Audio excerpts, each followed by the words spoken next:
કમળ હોય ને કમળ એમાં ગંદકી હોય ને એમાંથી જ નીકળે. જે અમુક બંધિયાર પાણી હોય ને એમાંથી કમળ નીકળે. જો એની સાથે જોડાયેલું રહે તો કમળ ન થાય, ઉપર આવી જાય. એમ આપણા સંસારમાં એટલા બધા છે. એનાથી જો તમે ઉપર આવી જાઓ ને તો એ આનંદ અલૌકિક છે. પણ એની સાથે રહીએ તો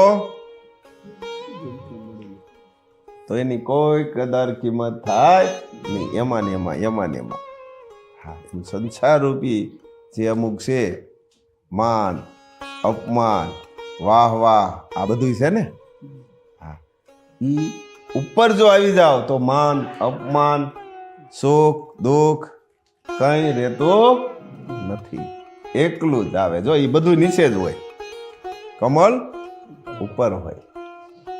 જીવનની અંદર ઉપર આવો. શેનાથી ઉપર આવવાનું? જીવાત્માથી. હા, તો જીવાત્મા સુગંધિત બનશે.